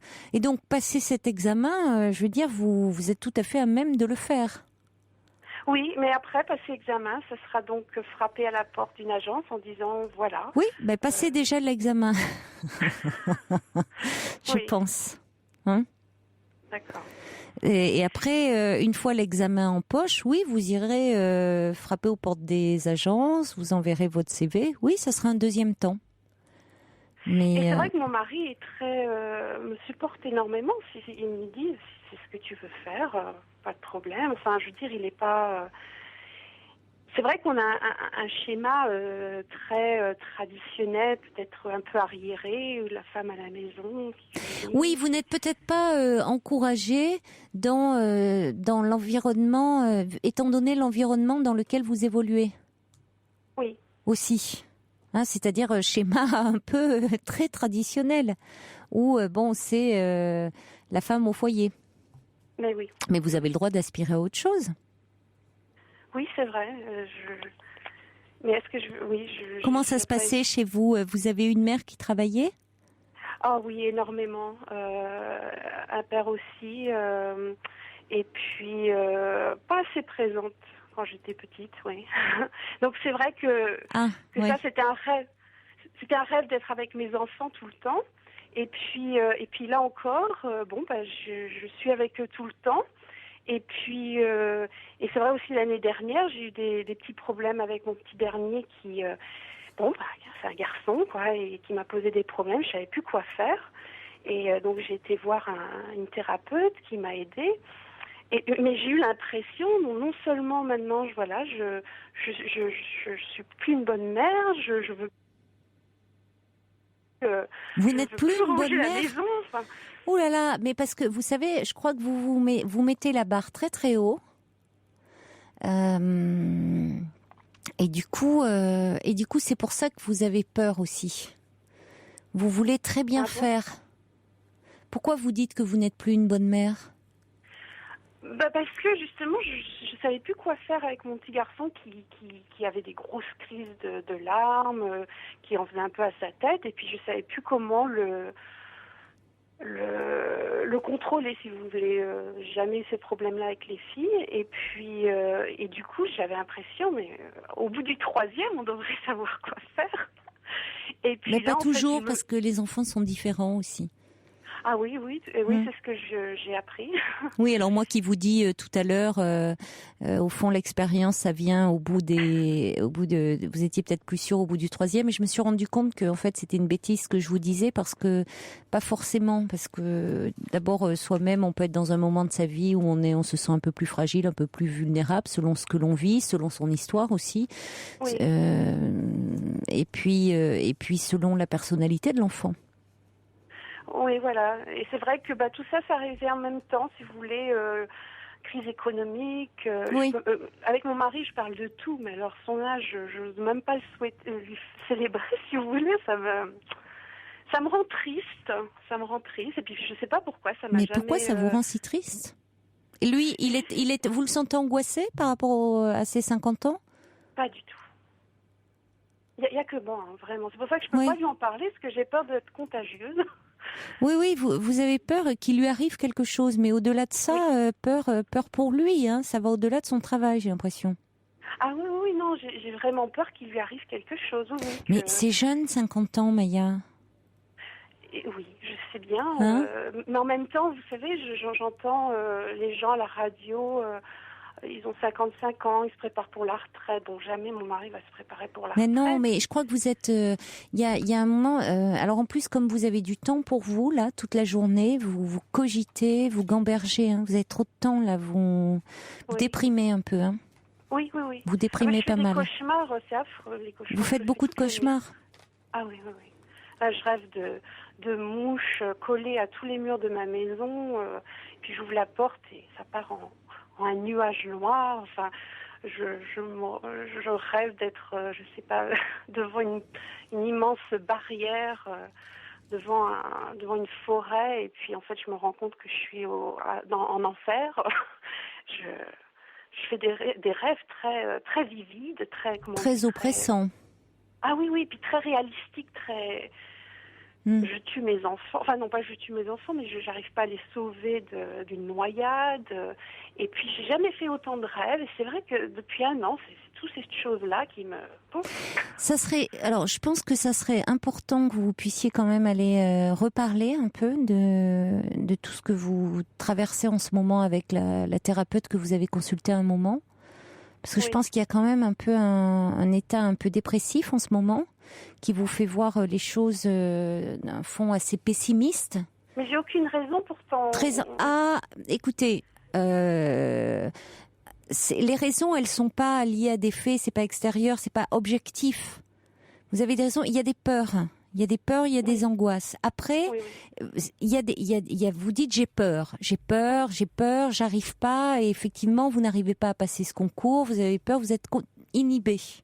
Bon, donc ça serait important d'aller en parler pour retrouver un peu d'optimisme, de tonus, de pouvoir passer ce concours et finalement, comme vous dites, après, changer de vie, c'est-à-dire changer de vie. Pouvoir vous réaliser sur un plan plus personnel, parce que vous réaliser sur un plan plus personnel, ça veut pas dire que vous allez être une mauvaise mère, comme vous dites. Au contraire, les enfants, ils ont besoin aussi d'une mère qui se sente bien dans sa vie. Donc actuellement, vous êtes en train, comme le dit Prune, d'étouffer, quoi. C'est ça, ces mouches qui se collent partout, cette barrière qui est insurmontable, cette forêt. Il y a des choses un peu. Justement, tous ces rêves que vous faites, ça serait bien de les travailler en thérapie. Vraiment. Oui, c'est vrai que j'essaye de faire ça sur Internet, mais. Oh non, oh là là, non, on n'analyse pas ses rêves sur Internet. Ah non, surtout pas, hein, parce que alors franchement, la clé des songes, là, les réponses toutes faites, ça n'a aucun sens. Hein. Vraiment. Donc franchement, on va accueillir. Il y a Sarah qui est avec nous au 39-21. Alors c'est vrai que Sarah vous a écouté attentivement et on va l'entendre. Bonsoir Sarah. Bonsoir Caroline. Bonsoir. Je vous écoute depuis très très très longtemps, donc je suis ravie de vous avoir. Et puis je voulais juste passer vraiment un message d'espoir, Caroline, à Maya. Et j'admire beaucoup ce que vous faites, Caroline, dans les mots. Hein. Franchement, vous êtes superbe. Et je voulais juste transmettre ce message d'espoir à Maya, que alors moi j'ai 41 ans. Et donc, je voulais juste lui donner, voilà, côté positif des choses, que il n'y a pas d'âge, quoi. Enfin, faut qu'elle y aille si elle a envie de passer ce concours, et ben qu'elle y aille, qu'elle persiste, parce que voilà, moi j'ai passé à 34 ans le concours d'éducatrice jeunes enfants, et puis voilà, comme la vie, elle réserve plein de bonnes surprises, et pourtant, voilà, bon, ben là, je suis passée par un licenciement économique, là, puisque ma structure a fermé au mois de juillet. Et puis, j'ai embrayé sur une formation. Maintenant, je forme des adultes. Donc, voilà, la vie est pleine de surprises, malgré on peut dire des mauvaises choses, si on peut dire comme ça, qui arrivent. Mais derrière, il y a des super bonnes choses, quoi. Et voilà, donc, il faut qu'elle y aille, quoi, vraiment, quoi.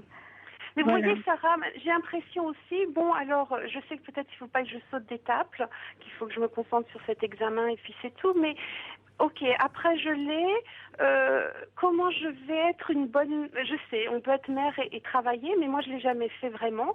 Et j'ai peur d'avoir l'impression de, encore une fois, ne pas finir ce que j'ai commencé, être une maman à 100% pour mes enfants. Oui, mais vous serez une bonne maman, comme disait Caroline, même en travaillant, parce que vos enfants vont sentir que vous allez être une maman très épanouie.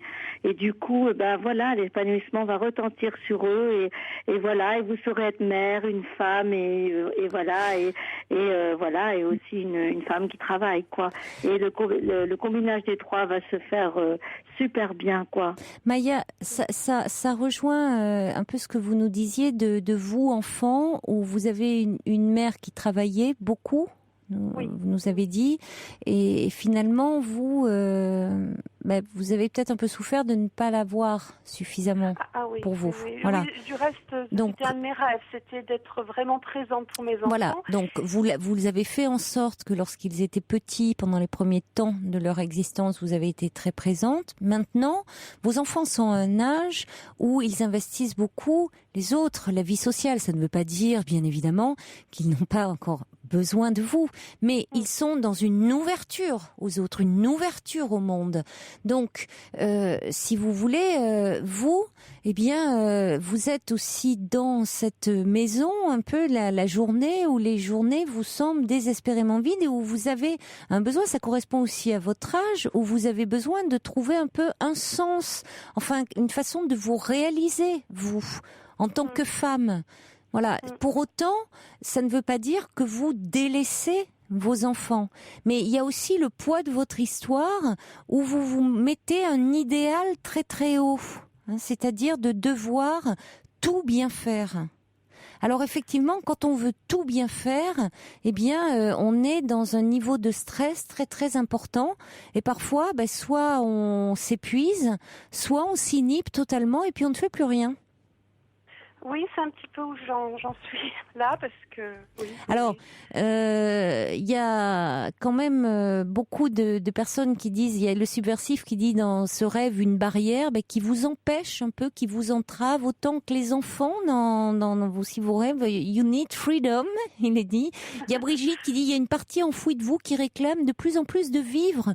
Lâchez balais et serpillières et autorisez-vous un peu à vivre et autorisez-vous à aller en parler de ces rêves, pas sur Internet, mais véritablement un thérapeute qui va vous aider un peu à sortir de cette période un peu sombre. D'accord, Maya ? Oui. Ça va vous aider à vous libérer un peu de ces peurs qui vous empressent là. Mais c'est vrai Merci. que c'est quelque chose qu'il est difficile de partager. Mais c'est pour ça, je sens qu'il y a un peu un isolement. Donc allez vraiment en parler. Et je sais que c'est compliqué de parler de cette culpabilité aussi en tant que mère, de pas être suffisamment bonne. Mais vous savez, les mères, elles font ce qu'elles peuvent. Voilà, aussi. Il faut vous dire ça, Maya. Merci beaucoup, en tout cas, de votre témoignage. Merci, Caroline. Merci, Sarah, de votre action. Au revoir. Au revoir.